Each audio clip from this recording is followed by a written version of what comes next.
اللہ تبارک و تعالیٰ قرآن مجید قرآن رشید میں ارشاد فرماتا ہے قل لا اسألکم علیہ اجرا الا المودۃ فی القربی۔ اے محبوب صلی اللہ علیہ وسلم آپ فرماؤ کیا لوگوں میری وجہ سے تمہیں سب کچھ ملا ہے اور میں نے تمہارے لیے بہت کچھ کیا ہے، تم بالکل جہنم کے گڑھے میں گرنے والے تھے، بالکل جہنم کے کنارے چلے گئے تھے، میں آیا ہوں تو میں نے تمہیں جہنم سے بچایا، جنت کا راہی بنایا۔ آج اگر دھرتی پہ مطلقاً عذاب نازل نہیں ہوتا تو یہ وجہ میری ہے۔ آج تمہاری شکلیں تبدیل نہیں ہوتی تو یہ میری وجہ سے ہے، میرے صدقے سے ہے۔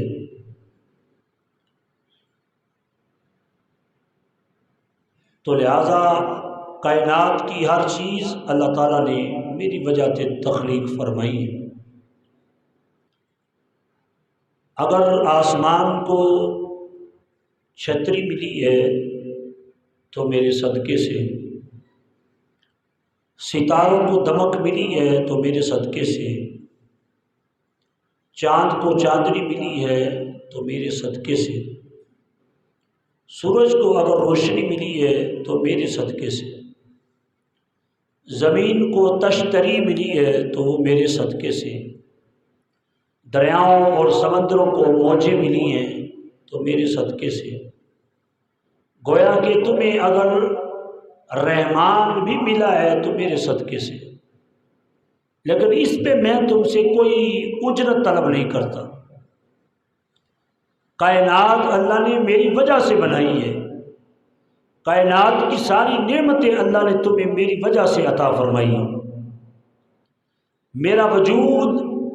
کائنات سے ہٹ جائے تو کائنات کی کوئی چیز بچتی نہیں ہے۔ آج اگر کائنات اپنے وجود کے ساتھ کھڑی ہے تو وہ میری وجہ سے ہے، لیکن اس کے باوجود میں تم سے کوئی اجرت، کوئی صلہ نہیں مانگتا۔ الا المودۃ فی القربی، اتنا ہے کہ میری اہل قرابت سے، میرے اہل و عیال سے، میرے اہل بیت طہار سے مودت کرنا۔ مودت، محبت کا لفظ بھی قرآن مجید کے اندر موجود ہے۔ اللہ کہہ سکتا تھا کہ میری اہل بیت، اللہ کہہ سکتا تھا اے محبوب آپ فرماؤ کہ میں تم سے کوئی اجرت طلب نہیں کرتا، لیکن اپنی اہل بیت طہار کی محبت چاہتا ہوں، لفظ تو مکمل تھا، لیکن یہاں پہ اللہ تعالیٰ نے لفظ مودت استعمال فرمایا۔ مودت، محبت اور مودت میں فرق ہوتا ہے۔ جس سے محبت ہو جائے، بندہ محبوب کے بغیر اگر کسی وجہ سے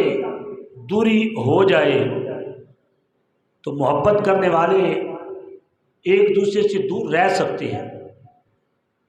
بڑی بڑی محبت کی داستانیں لوگوں نے رقم کی ہیں، لیکن آخر کار جدائیاں پڑیں، وہ اپنے محبوبوں کے بغیر رہ پائے، وہ زندگی گزارتے رہے، وہ زندگی کے شام و سحر کرتے رہے۔ لیکن مودت ایک ایسی چیز ہے، اللہ نے محبت اس لیے نہیں فرمایا کہ محبت کرنے والے محبوب اور محب آپس میں اگر دوری پڑ جائے تو زندہ رہ سکتے ہیں، لیکن مودت کی ڈیفینیشن یہ ہے کہ جس کے ساتھ مودت ہو جاتی ہے پھر اس کے بغیر رہا نہیں جاتا، وقت گزرتا نہیں ہے، بندہ تڑپ تڑپ کے جان دے دیتا ہے۔ جیسا کہ مچھلی ہے، مچھلی کو پانی کے ساتھ محبت نہیں مودت ہے، مچھلی کو پانی سے جدا کرے تڑپ تڑپ کے جان دے دے گی، لیکن پانی کی جدائی برداشت نہیں کرتی۔ ہم پکڑ کے اس کو حلال کر لیتے ہیں، حلال کر کے ہم اس کو کھا لیتے ہیں، پکا لیتے ہیں، کھانے کے بعد پھر وہ پانی پانی کرتی رہتی ہے، پھر ہماری پیاس نہیں بجھتی، پھر بھی جی چاہتا ہے کہ پانی پئیں، کوئی بوتل پی لیں، کوئی مشروب پئیں، تاکہ جو ہے وہ سینے میں ٹھنڈ پڑے، کیونکہ پیٹ کے اندر تو مچھلی گئی ہوئی ہے، وہ اب پانی مانگ رہی ہے، کیونکہ وہ پانی کے بغیر رہتی نہیں ہے، پانی ملے گا تو وہ رہے گی۔ تو لہذا مچھلی کو پانی سے محبت ہے، ایسے ہی پرندہ ہے، پرندے کو ہوا سے محبت نہیں ہے، پرندے کو ہوا سے مودت ہے۔ پرندے کے اگر پر کاٹ دیے جائیں تو وہ ہوا میں اڑ نہیں سکتا، وہ اڑے گا نہیں، اس کی اڑان نہیں ہو سکتی، پرواز نہیں کر سکتا، کیوں؟ کیونکہ اس کو ہوا سے مودت ہے، اور اس کے پر ہوں گے تو وہ ہوا میں اڑے گا۔ تو لہذا اللہ تبارک و تعالیٰ قرآن مجید قرآن رشید کے اندر یہ ارشاد فرماتا ہے قُلْ لَا أَسْأَلُكُمْ عَلَيْهِ أَجْرًا إِلَّا الْمَوَدَّةَ فِي الْقُرْبَى، اے محبوب آپ فرماؤ میں نے یہ جو دینی تبلیغ تمہیں کی ہے، یہ جو کائنات کی ہر چیز تمہیں میری وجہ سے میسر آئی ہے، میں اس پہ تم سے کوئی صلہ نہیں مانگتا، لیکن اپنی اہل بیت اطہار کی محبت مانگتا ہوں۔ یعنی جو شخص تمہیں میری اہل بیت اطہار سے دور کرنا چاہے، تمہاری جان چلی جائے لیکن اہل بیت اطہار سے دور کبھی نہ ہونا۔ اگر تم اہل بیت اطہار سے دور ہو گئے تو تمہارا ایمان خطرے میں ہے، ایمان کمزور ہو جائے گا، ایمان کا بیڑا غرق ہو جائے گا۔ جب ایمان نہیں ہوگا تو جنت کے بھی حقدار نہیں بنو گے۔ تو لہذا اس بنا پہ اللہ تبارک و تعالیٰ نے جب وہ اس کا ہمیں حکم ارشاد فرمایا، تو حضرت امام علی مقام اور امام حسین رضی اللہ تعالیٰ عنہ اہل قرابت کے اندر آپ کا ایک نمایاں نام ہے۔ حضرت امام علی مقام امام حسین رضی اللہ تعالیٰ عنہ نے دین اسلام کے لیے بہت بڑی قربانی عطا فرمائی، جس کو قیامت تک سراہا جاتا رہے گا کہ ایسی قربانی عطا فرمائی کہ کائنات میں ایسی قربانی کسی نے ادا ہی نہیں کی۔ تو حضرت امام علی مقام امام حسین رضی اللہ تعالیٰ نے یہ تمام معاملات کیوں کیے، آپ کے بے شمار مناقب احادیث مبارکہ کے اندر ملتے ہیں۔ سرکار فرماتے ہیں حسین منی وانا من الحسین، میں حسین سے ہوں اور حسین مجھ سے ہے، یعنی حسین کو حضور سے اور حضور کو حسین سے بے پناہ محبت ہے، بے پناہ پیار ہے، گویا کہ دونوں کی محبتیں ایک ہیں۔ تو ایسا سمجھ لو کہ حسین کا ذکر حضور کا ذکر ہے، اور حضور علیہ السلام اور حسین کی دوستی حضور کی دوستی ہے، اور حسین کی دشمنی حضور کی دشمنی ہے، اور حضور کی دشمنی جو ہے وہ اللہ کی دشمنی ہے۔ اس سے مراد حسین منی وانا من الحسین، اس سے مراد یہ ہے۔ تو اور اس کی جو بونڈی طویلیں لوگوں نے کی ہیں وہ ایک الگ داستان، وہ ایک الگ کہانی ہے۔ لوگوں نے علمی بڑے مغالطے کیے، تو علمی طور پہ غوطہ زن ہوئے تو بڑی خطائیں کی۔ حضرت جابر بن عبداللہ انصاری رضی اللہ تعالیٰ عنہ روایت فرماتے ہیں، حضور اقدس صلی اللہ علیہ وسلم نے ارشاد فرمایا جسے پسند ہو کہ کسی جنتی جوانوں کے سردار کو دیکھے وہ حسین ابن علی کی زیارت کر لے، وہ حسین ابن علی کو دیکھے، وہ جنتی جوانوں کے سردار ہیں، یعنی اتنا بڑا مقام کہ دنیا پہ چل پھر رہے ہیں۔ تو سرکار دو عالم صلی اللہ علیہ وسلم نے ان کو جنتی جوانوں کا سردار قرار دیا ہے۔ اتنی بڑی ان کی فضیلت اور اتنی بڑی شان ہے کہ یہ لفظ کہنے بھی آسان، سننے بھی آسان ہے، لیکن اس کے اوپر غور و فکر اگر کرتے ہیں تو وہ سارے طلسم ٹوٹ جاتے ہیں جن لوگوں کا عقیدہ یہ ہے کہ نبی کو اللہ نے اختیار ہی کوئی نہیں دیا، نبی بے اختیارہ ہے۔ نبی علیہ السلام اگر بے اختیار ہوتے تو کبھی بھی نہ فرماتے حسین جنتی جوانوں کا سردار ہے۔ اختیار ہے تو دنیا پہ رہتے ہوئے سرکار نے فرمایا ہے کہ میرا حسین جنتی جوانوں کا سردار ہے۔ اور کریم آقا یہ بھی اختیار بھی ہے، ساتھ سرکار دو عالم صلی اللہ علیہ وسلم حضرت امام علی مقام حسنین کریمین رضی اللہ تعالی عنہما کو دیکھ بھی رہے ہیں کہ وہ جنتی جوانوں کے سردار ہیں۔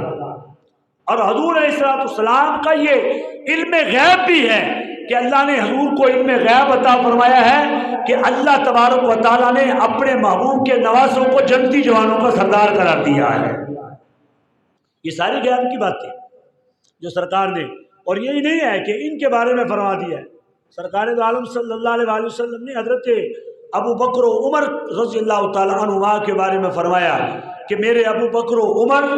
جنتی بڑوں کے سردار ہیں، جنتی بڑوں کے سردار، یعنی حضور علیہ السلام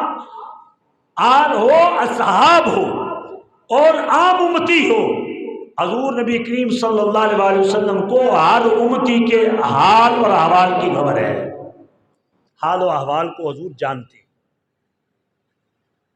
حضرت ابو ہریرہ رضی اللہ تعالیٰ عنہ روایت فرماتے ہیں کہ حضور نبی کریم صلی اللہ علیہ وسلم نے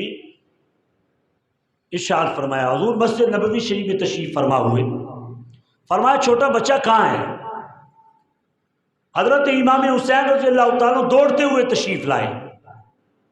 دوڑتے ہوئے حضور کی گود میں آ کے بیٹھ گئے اور اپنی انگلیاں سرکار دو عالم صلی اللہ علیہ وسلم کی داڑھی مبارک کے اندر ڈالی بچپن میں، اور حضور نبی کریم صلی اللہ علیہ وسلم نے اپنا منہ مبارک حضرت امام علی مقام امام حسین کے قریب فرمایا، دونوں کے منہ مبارک قریب ہوئے۔ حضرت ابو ہریرہ فرماتے ہیں منہ کھول کے سرکار نے حضرت امام علی مقام امام حسین کا بوسہ دیا، بوسہ دے کے کیا کہا؟ اللہم انی احبہ فاحبہ واحب من یحبہ، اے پروردگار عالم میں اس حسین سے محبت کرتا ہوں، تو بھی اس حسین سے محبت فرما، جو میرے حسین سے محبت کرے اے مالک اس سے بھی محبت فرما، جو میرے حسین سے پیار کرے محبت کرے تو اس سے محبت فرما۔ ہم اسی لیے کہتے ہیں ٹوٹے دلوں کا سہارا آقا حسین ہے، ٹوٹے دلوں کا سہارا آقا حسین ہے، ٹوٹے دلوں کا سہارا آقا حسین ہے، مولا علی کا دلارا آقا حسین ہے، مسلم کا سر بلند ہے باطل کے سامنے، کیونکہ ہمارے ساتھ ہمارا حسین ہے، کیونکہ ہمارے ساتھ ہمارا حسین ہے۔ میرے کریم آقا صلی اللہ علیہ وآلہ وسلم نے اللہ کی بارگاہ میں درخواست پیش فرمائی، فرمایا پروردگار عالم میں اس اپنے حسین سے پیار کرتا ہوں، تم بھی اس سے پیار فرما، جو میرا غلام میرے حسین سے پیار کرے تو اس سے بھی محبت فرما۔ تو حضرات گرامی وقت گزرتا گیا، حضرت ابو ہریرہ رضی اللہ تعالیٰ عنہ آپ فرماتے ہیں ایک دن شہزادہ امام علی مقام امام حسین رضی اللہ تعالیٰ عنہ میرے پاس قرآن شریف کی تلاوت سیکھنے کے لیے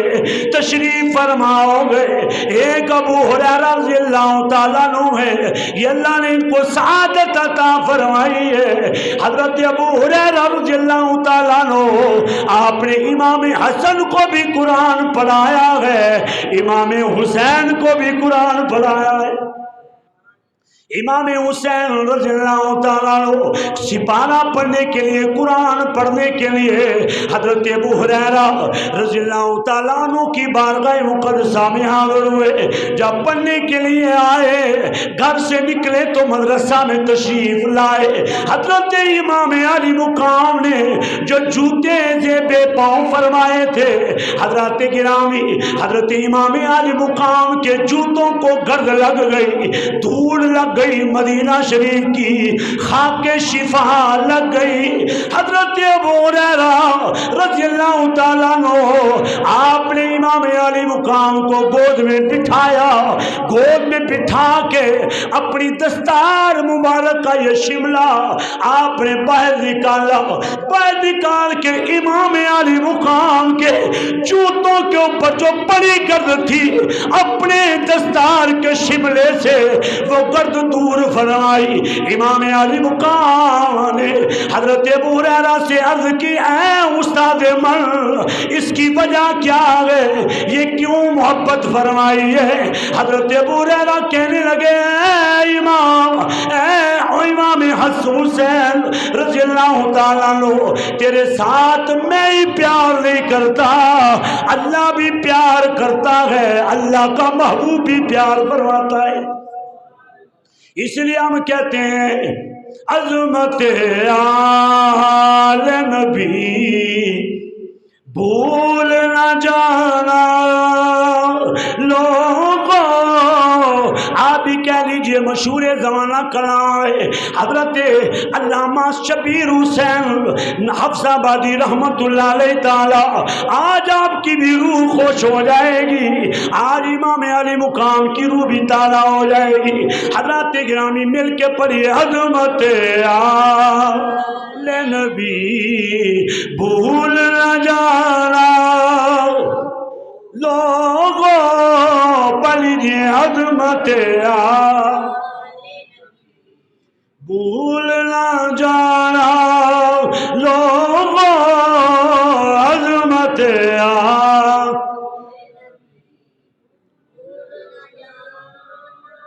آپ امام علی مقام یہ ذکر وہ ہے، آج سے 1450 سال پہلے میرے کریم آقا صلی اللہ علیہ وسلم نے مدینہ شریف کے اندر مسجد نبوی شریف کے اندر بیٹھ کے امام علی مقام امام حسین کی عظمت کو بیان فرمایا ہے۔ تو یہ عام کلام نہیں ہے، جھوم کے سارے پڑھیے، عظمت آل نبی بھول نہ جانا لوگوں۔ آج کے جمعہ شریف کا پیغام بھی یہی ہے، اہل بیت اطہار کی عظمت بڑی ہے، ان کی شان بڑی ہے۔ اللہ تبارک و تعالیٰ قرآن مجید کے اندر ان کی عظمت اور شان کو بیان فرماتے ہوئے ارشاد فرماتے ہیں، انما یرید اللہ لیذہب عنکم الرجس اہل البیت ویطہرکم تطہیرا۔ بڑی عظمت آل نبی۔ ہاں جی، شرمانا چھوڑ دیجئے، جھوم جھوم کے پڑھیے، عظمت آل بھول نہ جانا لوگوں، عظمت آل بھول نہ جانا لوگوں۔ ہم لوگوں کو نہیں سنا رہے، بلکہ یہ کلام اپنے آپ کو متوجہ کرنے کے لیے پڑھ رہے ہیں، کیونکہ جب کوئی چوکیدارہ کرتا ہے، وہ کہتا ہے لوگوں جاگو جاگو جاگو لوگوں جاگو۔ اگر لوگوں نے جاگنا ہے تو پھر چوکیدار رکھنے کی ضرورت کیا ہے؟ اس کا مطلب یہ ہے وہ جو چوکیدار آواز دیتا ہے کہ لوگوں جاگ جاؤ، اس سے مراد یہ ہوتی ہے وہ چوکیدار اپنے آپ کو سنا رہا ہے کہ میں چوکیدار ہوں، لوگوں نے تو سونا ہے، میں نے جاگتے رہنا ہے۔ اپنے آپ کو مخاطب کر کے کہو، عظمت آل نبی بھول نہ جانا لوگوں، عظمت آل نبی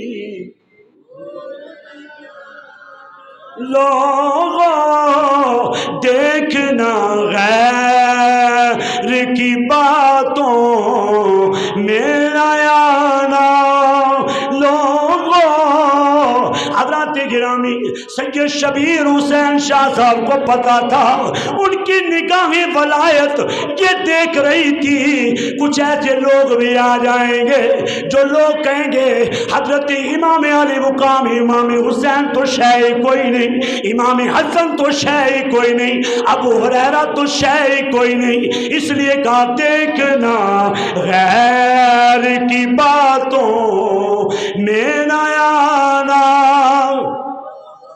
لوگوں، دیکھنا غیر کی۔ تو حضرات گرامی حضرت نافع رضی اللہ تعالیٰ عنہ آپ فرماتے ہیں میں 9 مہینے تک کریم آقا کی بارگاہ میں خدمت میں متعین رہا، میں ساری رات سرکار کی خدمت میں کھڑا رہتا، میں وضو کروانے کے لیے حاضر خدمت رہتا، دن بھر اپنی محنت مزدوری کرتا، رات کو کریم آقا کی بارگاہ میں آ جایا کرتا۔ آپ فرماتے ہیں 9 مہینے تک میں کریم آقا کی بارگاہ مقدسہ میں رہا، جیسے ہی فجر کی اذان ہوتی کریم آقا مسجد نبوی شریف کی طرف جب قدم بڑھاتے سرکار دو عالم صلی اللہ علیہ وسلم سیدہ طیبہ فاطمہ زہرا سلام اللہ علیہا آپ کے دروازے پہ جا کے دستک دیا کرتے اور کہا کرتے او میری اہل بیت تم پہ اللہ کی رحمت ہو، تم پہ سلامتی ہو، پھر اس کے بعد پڑھا کرتے انما یرید اللہ لیذہب عنکم الرجس اہل البیت ویطہرکم تطہیرا۔ اس لیے ہم کہتے ہیں عظمت بھول نہ جانا لوگوں، دیکھنا غیر کی باتوں میں نہ آنا۔ تو حضرات گرامی حضرت امام علی مقام امام حسین رضی اللہ تعالیٰ کو اللہ تعالیٰ نے بے پناہ عظمت عطا فرمائی، اور یہ عظمت ایسی ہے جو سرکار دو عالم صلی اللہ علیہ وسلم کی زبان مبارکہ سے نکلی، یہ اتنی شان ہے۔ تو حضرات محترم امام علی مقام امام حسین رضی اللہ تعالیٰ عنہ کی ذات ایسی عظم اور استقلال والی ہے کہ کربلا کے میدان میں جس طریقے سے آپ نے قربانیاں پیش کی، خدا کی قسم اگر کوئی ارسطو ہوتا تو اس کے بھی حوصلے پست ہو جاتے، لیکن حضرت امام علی مقام امام حسین رضی اللہ تعالیٰ عنہ کے حوصلے اتنا بلند تھا، اپنے نوجوان بیٹے علی اکبر کی لاش کو اٹھا کر بھی آپ کے پاؤں میں جب وہ ذرا سی بھی لغزش پیدا نہیں ہوئی، ڈگمگائے نہیں، کیونکہ اسلام قربانیاں مانگ رہا تھا۔ تو امام علی مقام نے وعدہ جو فرما لیا تھا کہ اے نانا میں آپ کے دین کی بقا کے لیے قربانیاں دینے کے لیے تیار ہوں، اور سرکار فرمایا کرتے تھے یہ حسین وہ ہے جس کے اوپر میں نے اپنے بیٹے ابراہیم کو قربان فرما دیا ہے۔ تو وہ قربانی حضرت ابراہیم رضی اللہ تعالیٰ عنہ والی حضرت امام علی مقام کے پیش نظر تھی، اس میں کوئی شک نہیں ہے۔ حضرت عثمان غنی رضی اللہ تعالیٰ عنہ کے لیے مدینہ شریف کے اندر 40 دن تک پانی بند کر دیا گیا، 40 دن تک پانی بند ہونے کے بعد حضرت سیدنا عثمان غنی رضی اللہ تعالیٰ عنہ کو شہید کر دیا گیا، لیکن حضرت عثمان غنی رضی اللہ تعالیٰ عنہ کی شہادت میں اور امام علی مقام رضی اللہ تعالیٰ عنہ کی شہادت میں فرق یہ ہے کہ حضرت سیدنا عثمان غنی رضی اللہ تعالیٰ عنہ اپنے گھر میں تھے، مدینہ شریف کے اندر تھے، لیکن امام علی مقام کو تو مدینہ چھوڑنے پہ بھی مجبور کیا گیا اور کربلا کے میدان میں تھے، اور حضرت عثمان غنی اپنے گھر میں تھے اور حضرت امام علی مقام کربلا کے تپتے ہوئے صحراؤں میں موجود تھے۔ تو حضرات گرامی فرق دونوں میں یہ تھا، لیکن حضرت عثمان غنی رضی اللہ تعالیٰ عنہ کی شہادت کی خبریں بھی سرکار نے عطا فرمائی تھی، ان کی شہادت کی خبریں بھی سرکار نے دی تھی، اور حضرت امام علی مقام حضرت امام حسین رضی اللہ عنہ کی شہادت کی بھی خبر سرکار نے عطا فرمائی، دونوں کی خبریں سرکار نے عطا کی ہے۔ جب امام علی مقام کا نام اتنے اہتمام سے لیا جاتا ہے اور ان کی شہادت کا بیان اتنے اہتمام سے کیا جاتا ہے، تو پھر حضرت عثمان غنی رضی اللہ تعالیٰ عنہ کی شہادت کا جو تذکرہ اتنے اہتمام سے کیوں نہیں کیا جاتا؟ جتنے اہتمام سے امام علی مقام کا نام لیا جاتا ہے اتنے ہی اہتمام کے ساتھ حضرت عثمان غنی کا بھی نام لیا جانا چاہیے۔ حضرت عثمان غنی رضی اللہ تعالیٰ عنہ کے اوپر تو اس کنویں کا پانی بند کیا گیا جو کنواں خود حضرت عثمان غنی رضی اللہ تعالیٰ نے خود خرید کر اسلام کے نام وقف فرمایا تھا، خود اسلام کے نام وقف کیا تھا، اس کنویں کا پانی بند کر دیا گیا۔ اور جب وہ دونوں شہادتیں دیکھیں کیسی عظیم ہے، حضرت عثمان غنی رضی اللہ تعالیٰ کو بھی شہید کلمہ پڑھنے والوں نے کیا، حضرت امام علی مقام کو بھی شہید کلمہ پڑھنے والوں نے کیا، حضرت عثمان غنی رضی اللہ تعالیٰ کو شہید کرنے والے بھی اذانیں پڑھتے تھے، اور حضرت امام علی مقام اور ان کے رفقا کو شہید کرنے والے بھی اذانیں اور نمازیں پڑھتے تھے، مسجدوں میں خطبے ہوتے تھے۔ لیکن جب وہ ہم نے اب نوٹ کرنا ہے، اب ہم نے دیکھنا ہے کہ ہم نے یہ ہے کہ جس کا کردار حسینی ہے اسی کی مسجد اور محراب سے جو آواز آتی ہے وہی حق اور سچ کی آواز ہے۔ جو امام علی مقام کو مسجد کے ممبر پہ بیٹھ کے کہے وہ باغی ہے، سمجھ لیں کہ ایسے ملا کے پیچھے اس کا تو اپنا ایمان نہیں ہے، نماز ہماری کہاں سے ہو جائے گی۔ مولانا سید احمد مجدی صاحب رحمۃ اللہ علیہ فرمایا کرتے تھے، کسی نے آپ سے مسئلہ پوچھ لیا کہ حضور بھابیاں پیچھے نماز ہو جاتی، شیعہ پیچھے نماز ہو جاتی، تو حضرت علامہ سید احمد مجدی صاحب رحمۃ اللہ علیہ فرمانے لگے ان کی تو اپنی نہیں ہوتی، ہماری ان کے پیچھے تو ہوگی تب جب ان کی اپنی ہوگی، ان کی اپنی نہیں ہوتی تو ہماری کیسے ہو جائے گی؟ یعنی موٹی سی بات ہے، جو حضرت امام علی مقام امام حسین کو کہے کہ وہ کرسی کے لیے کربلا میں گئے ہیں، ایسے نجدی کے پیچھے نماز کیسے ہو جائے گی؟ ایسے نجدی کے کرسی کے پیچھے نہیں، اقتدار کے لیے نہیں گئے تھے بلکہ دین مصطفیٰ کو بچانے کے لیے گئے تھے۔ اور تو پھر جن کے دل بھی سیاہ ہیں اور سارا کچھ سیاہ کر کے آج کل پھرتے ہیں، ان کو بھی سوچنا چاہیے، روتے ہو امام علی مقام کا ذکر سن کے، شہادتیں سن کے رونا چاہیے۔ بے ساختہ اگر رونا آئے تو یہ اجر ہے، ذریعہ نجات ہے، لیکن اگر ارادہ تن رویا جائے تو ہمارے امام اہل سنت شاہ احمد رضا خان فاضل بریلی علیہ الرحمہ نے فتاوی رضویہ کے جلد نمبر 28 میں فرما دیا، جو ارادہ تن روتا ہے، ارادہ تن ذکر حسین چھیڑ کر رونا حرام ہے، حرام ہے، حرام ہے۔ آپ نے یہ 3 دفعہ فتویٰ دیا،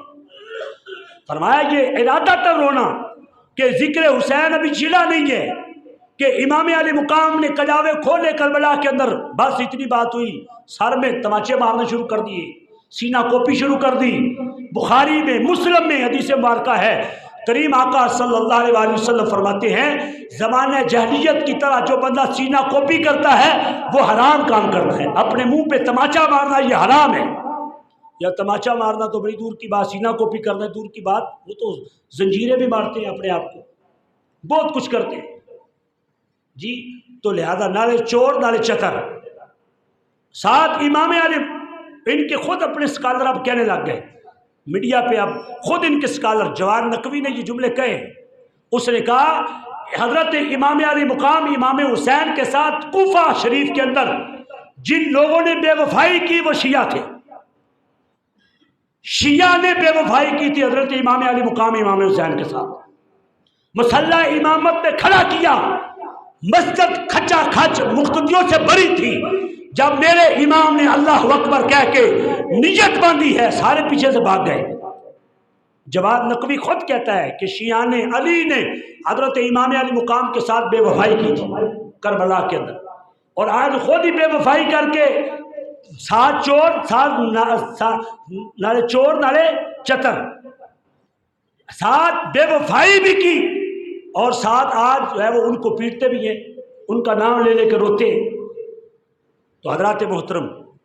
امام علی مقام خدا کی قسم میں پچھلے دنوں مسجد میں بیٹھے ہمارے ساتھی بیٹھے ہوئے تھے، میں تذکرہ کر رہا تھا کہ میں نے کہا کہ وہ تو کوفی جو تھے، کوفی لا یوفی، امام علی مقام نے جب اللہ اکبر کہا، تکبیر تحریمہ کہی، نیت باندھ کے بھاگ گئے۔ رب کعبہ کی قسم، اگر ہم سنیوں کو رب موقع دیتا، ہم سنی امام علی مقام کے پیچھے نماز پڑھ رہے ہوتے، ہم اپنے بچے ذبح کرا دیتے، امام علی مقام کی طرف ایک بھی تیر نہ آنے دیتے،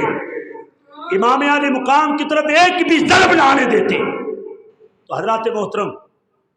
ہمارا سینہ آج بھی امام علی مقام کی محبت میں، جب وہ محبت کے اندر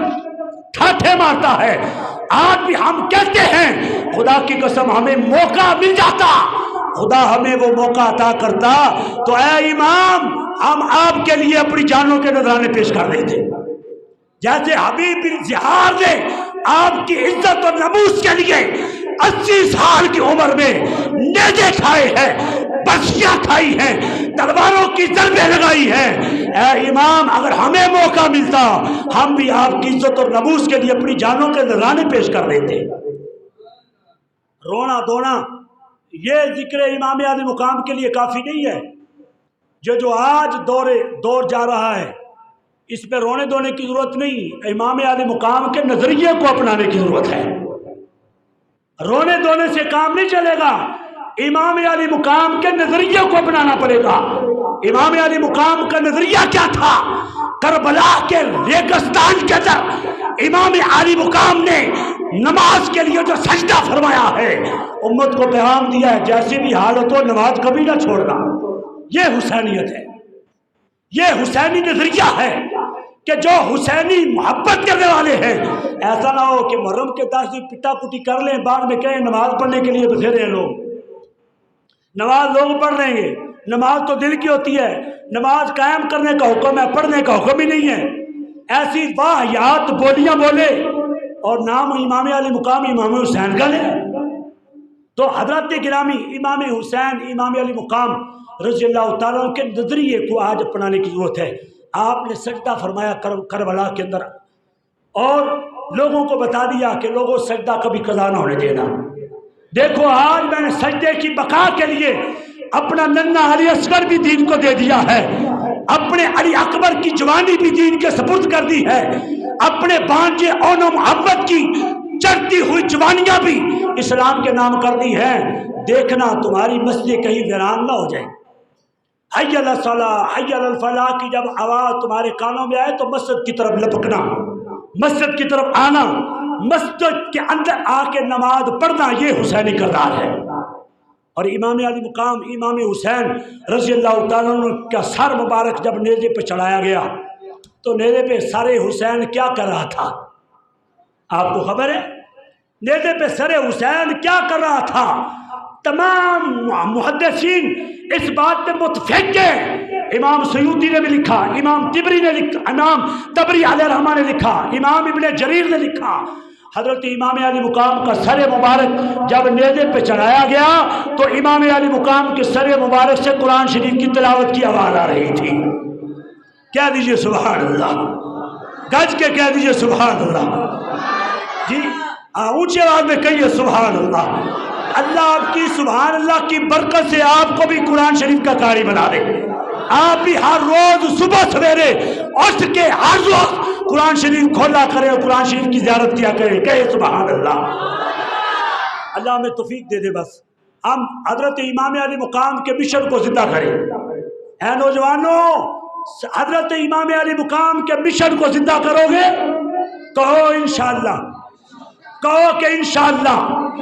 انشاءاللہ آج کے بعد ہم کل 10 محرم ہے، 10 محرم سے صبح فجر کے وقت ہم امام علی مقام کی روح کو اشارے ثواب کرنے کے لیے کم از کم 1 سپارے کی تلاوت ضرور فرمائیں گے۔ کہیے انشاءاللہ کریں گے تلاوت، تلاوت کو معمول بنا لیں، تلاوت کو معمول بنائیں، یہی نظریہ امام علی مقام ہے۔ خود بخود سبھی جن کے بغیرت اپنی موت مر جائیں گے، خود بخود ڈنمارک جو ہے اپنی موت مر جائے گا۔ یہ 3 دن ہو گئے مسلسل، 3 دن سے مسلسل ڈنمارک کے اندر ایران، عراق اور ترکیہ کے سفارت خانوں کے سامنے انہوں نے قرآن مجید کی بے حرمتی کی ہے۔ مسلسل 3 دنوں سے آپ اخبار پڑھیں، ہفتے سے لے کر آپ مسلسل اخبار پڑھیں تو مسلسل 3 دنوں سے اخبار کی سرخیوں کے اندر ہے کہ ڈنمارک نے عراق، ایران اور ترکیہ کے سفارت خانوں کے سامنے قرآن مجید، قرآن رشید کی بے حرمتی کی ہے۔ تو وجہ کیا ہے؟ وجہ یہی ہے کہ چاہیے تو یہ تھا کہ جب سویڈن کے بغیرتوں نے قرآن مجید کو نظر آتش کیا تھا اور انہوں نے جب قرآن شریف کی بے حرمتی کی تھی، اس وقت ہی ہماری مسجدیں آباد ہو جاتی، ہماری مسجدوں میں قرآن شریف کم ہو جاتے، پڑھنے والے زیادہ ہو جاتے۔ لیکن افسوس ہے یہ قرآن مجید الماری کے اندر 1 درجن بھی نہیں رکھے ہوئے، لیکن ایسے ہی پڑے رہتے جیسے ماشاءاللہ پڑے ہوئے، صرف 2-3 یہ بزرگ پڑھتے ہیں، 2-3 اور 1-2 بچہ بھی آتا ہے، نوجوان بھی آتے ہیں ماشاءاللہ پڑھنے کے لیے، 1-2 آتے ہیں، یا باقی قرآن شریف جو نادرہ پڑھنے والے بچے وہ پڑھتے ہیں، باقی سارے نمازی نماز پڑھ کے نکل جاتے ہیں، فرصت ہی نہیں مسجد کے اندر بیٹھ کے قرآن شریف کو کھولیں۔ اور یہ تو 1 درجن پڑھے، اوپر پوری 2 الماریاں بھری پڑی ہیں قرآن شریف کی، اور میں نے ہی رکھی، میرا دل نہیں چاہتا تھا کہ یہاں نیچے رکھیں۔ بچے کہہ رہے تھے کہ ہم آ کے الماری بھر دیتے ہیں، میں کہا الماریاں بننے سے کیا فائدہ ہے؟ تو ساتھی بیٹھ کے پڑھتے ہی نہیں، قرآن شریف کی تلاوت ہی نہیں کرتے، یہ الماری بھر کے ہم کیا کریں؟ یہ میں بات ایز اے درس دے رہا ہوں، ایز اے تربیت کہہ رہا ہوں، تنزل نہیں، مذاکرہ نہیں کہہ رہا کہ میں آپ کی انسلٹ کر رہا ہوں، سچ نہیں، ایز اے درس بات ہے کہ ہم نے دیکھنا ہے امام علی مقام کا نام سن کے، شہادت سن کے، علی اصغر اور علی اکبر کی شہادت سن کے ہماری آنکھوں میں آنسو آتے ہیں۔ ایسے الماریوں میں ویسے ہی قرآن شریف پڑے ہوئے ہماری آنکھوں میں آنسو کیوں نہیں آتے؟ ہم تلاوت کیوں نہیں کرتے؟ یہ تو الماری میں، مسجد کے الماری میں پڑے، ہمارے گھروں میں دور، بے شمار دور پڑی ہوئی ہے قرآن مجید کے اوپر۔ آپ دیکھیں، آپ اپنے گھروں میں جا کے قرآن شریف کو اٹھا کے دیکھیں، ان کے اوپر کتنی گرد ہے، کتنی مٹی ہے۔ وجہ کیا ہے؟ ہم اس کو روز کھولتے نہیں، اس لیے اس کے اوپر گرد ہے، اس لیے اس کے اوپر مٹی ہے۔ تو لہذا امت کو چاہیے امام علی مقام امام حسین کے نظریے کو اپنائیں، ان کی سوچ کو اپنائیں۔ پکیزہ سوچ کا نام حسینیت ہے، ستھرے عقیدے کا نام حسینیت ہے، ستھری سوچ کا نام حسینیت ہے، قرآن شریف کی تلاوت کرنے کا نام حسینیت ہے، سجدے میں سر رکھنے کا نام حسینیت ہے، صوم و صلات کی پابندی کا نام حسینیت ہے، نظر کے اندر شرم و حیا کا نام حسینیت ہے۔ اور اگر حسینی کردار اپنا لیں گے، خدا کی قسم خود بخود اسلام پھیلتا پھولتا رہے گا، اور یہ جو غیر لوگ ہیں خود بخود اپنی موت خود مر جائیں گے۔ دعا ہے کہ اللہ تبارک و تعالی ہمیں ان باتوں کو سمجھ کر عمل کی توفیق عطا فرمائے۔ وما علینا الا البلاغ المبین۔